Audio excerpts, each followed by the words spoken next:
Hello everyone, welcome to Git tutorial. In previous video, we discussed how to create GitHub account and how to create a repository in GitHub account.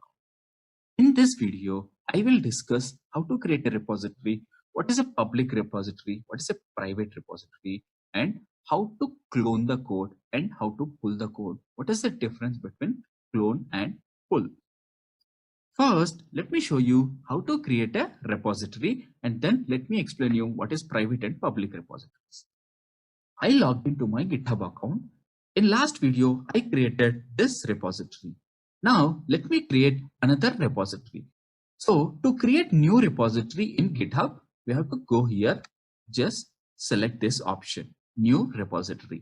I'm selecting this, then name the repository. Here I am going to give as second repository. It is a valid repository. While creating a repository in our GitHub account, we have to make sure that this repository name is not duplicated. It means this repository name should be unique in our GitHub account. After giving the repository name, we have one field here called as description. This is optional field. If you want to write any description about this repository, then you can write it. As of now, I'm not giving anything. Then we have to specify this repository is a public repository or a private repository. What is meant by public and private repositories? If it is a public repository, it means that anyone can see this repository and you no need to be an authenticated or authorized user to this GitHub account. But you'll not be able to modify the code. But if you select it as a private repository, then you have to choose who has to see the code of this repository, who has to modify the code of this repository. If you choose it as a public repository, then anyone can see the code or files present inside this repository. But to modify that, you have to give that user a proper access in your GitHub account. We will see that in further classes, like how to create a user, how to give them proper access. As of now, for practicing purpose, I'm going to choose public repository. If I choose a private repository, then I have to select the proper users and give them proper access like read and update access. As of now, I'm not going to select this. I'm going to continue with public repository. And then as I don't want to create a empty repository, I'm going to initialize my repository with one of the readme file so that my repository will be created with one file. I'll explain these two things later. As of now, I'm going to click on this create repository. So a repository will be created for me. And in further classes, I'll discuss more about public and private repositories and their differences.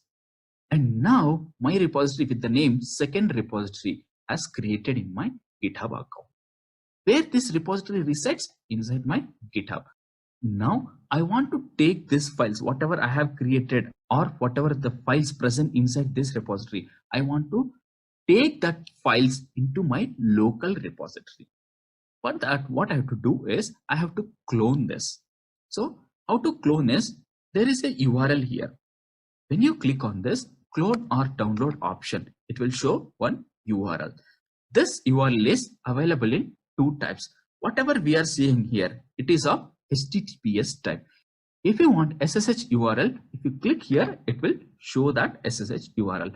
As of now, I'm going to continue with HTTPS URL. So if I click here, it is giving the HTTPS URL. Using this URL, I can take these files, whatever the files present here inside my GitHub repository, right? That I can get into my local system.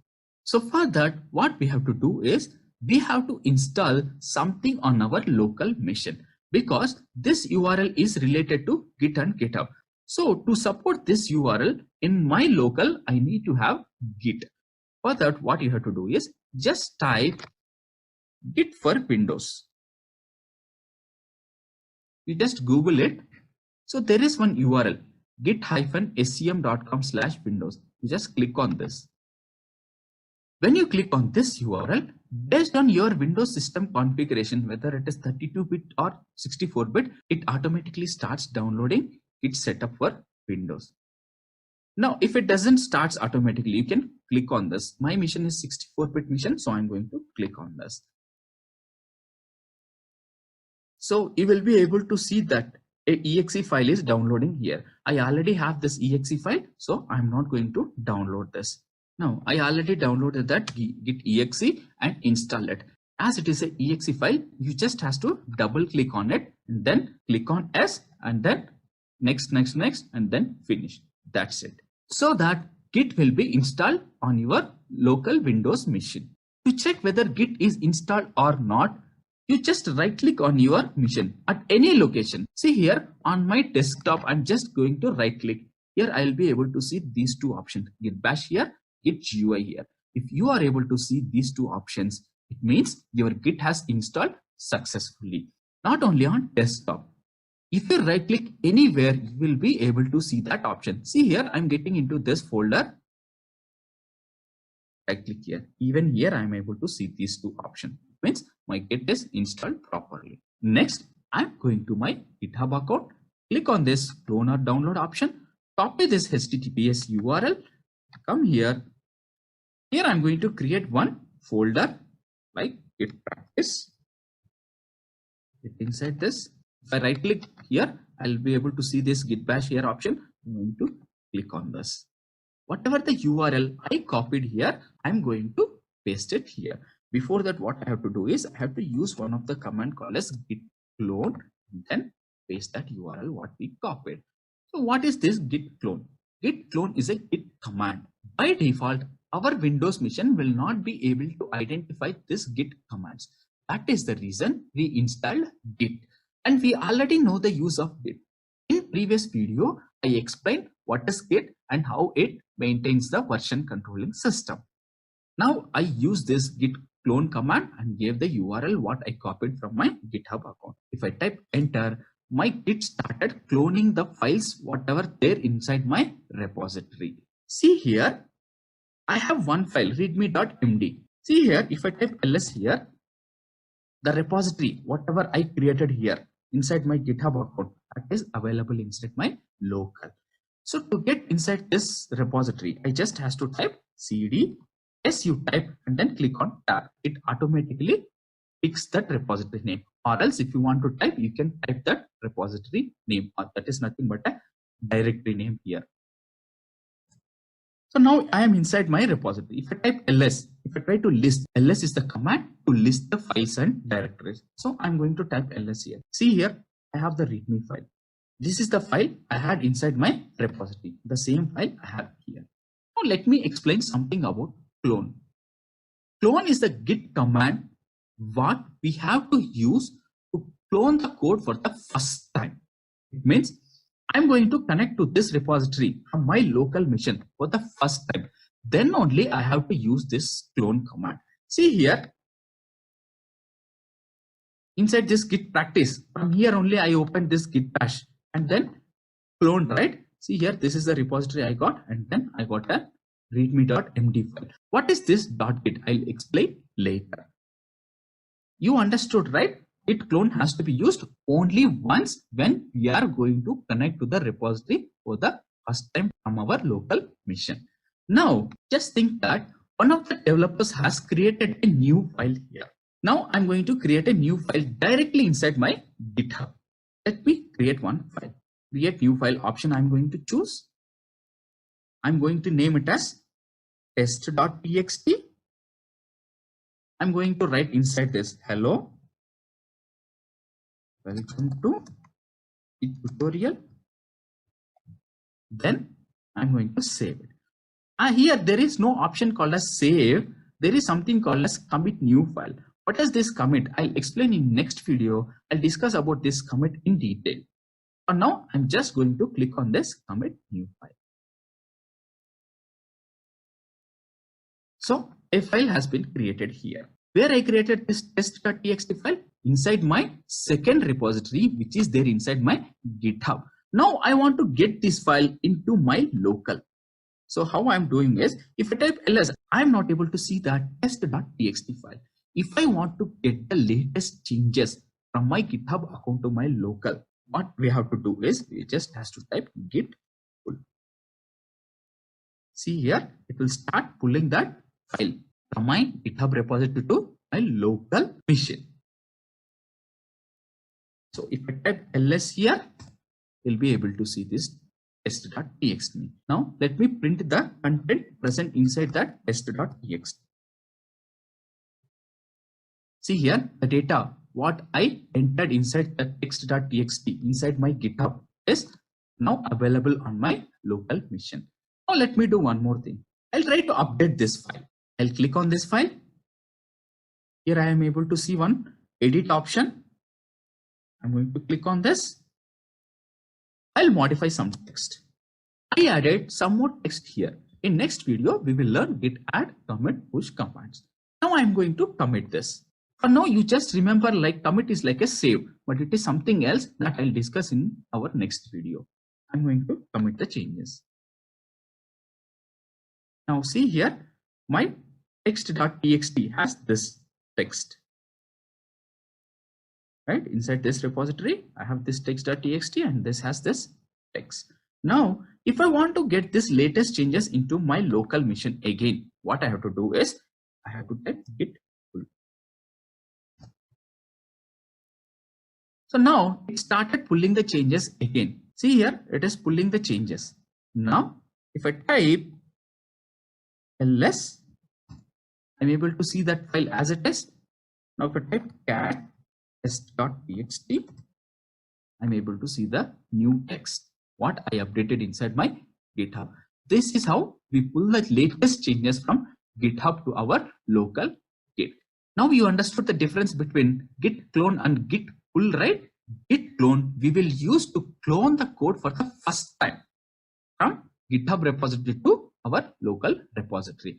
Git pull we use to get the latest changes from GitHub repository to our local Git. Git clone will be used only once and git pull is used to get the latest changes from GitHub to our local at any time.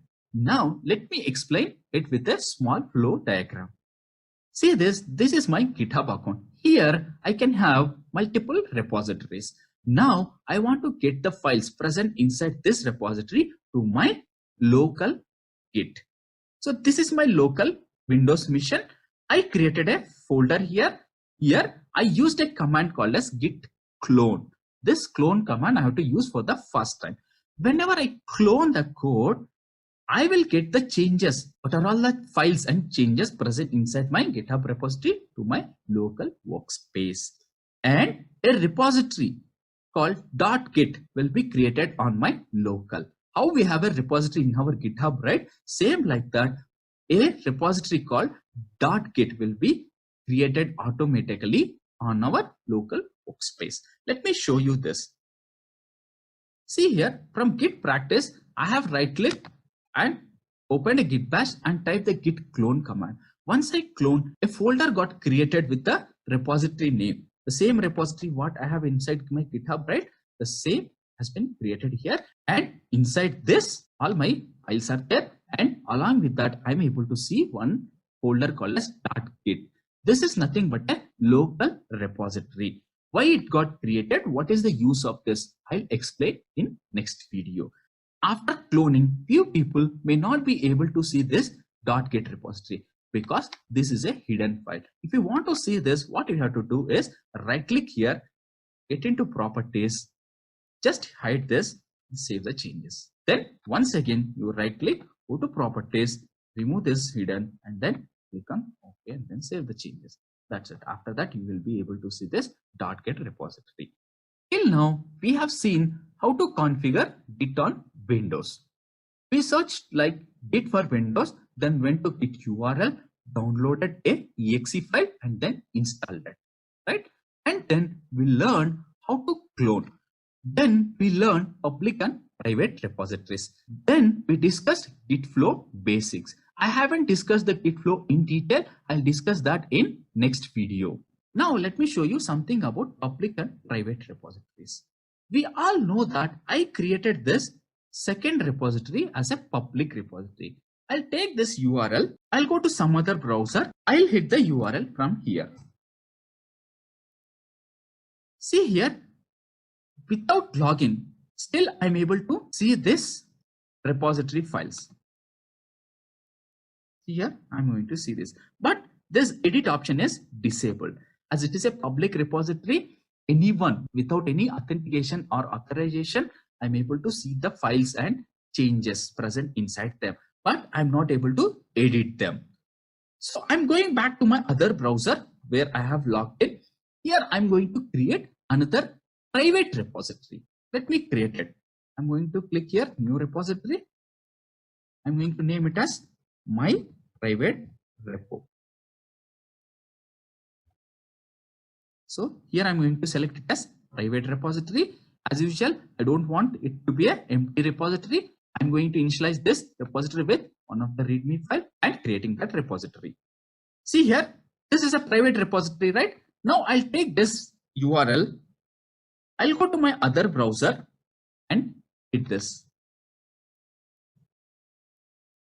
See here, I haven't signed in yet. That is the reason I'm going to get 404. It is URL not found. Even though if I sign in here with some username and password, I'll not be able to see the files present inside this repository. It means I'll not be able to access that repository. Why? Because as it is a private repository, to access this, for example, if I'm using a username called ABC, then in my GitHub repository, here for that ABC user, I have to give read permissions. To update the changes, I have to give write permissions. How to create these users, how to give permissions, we will learn in further videos.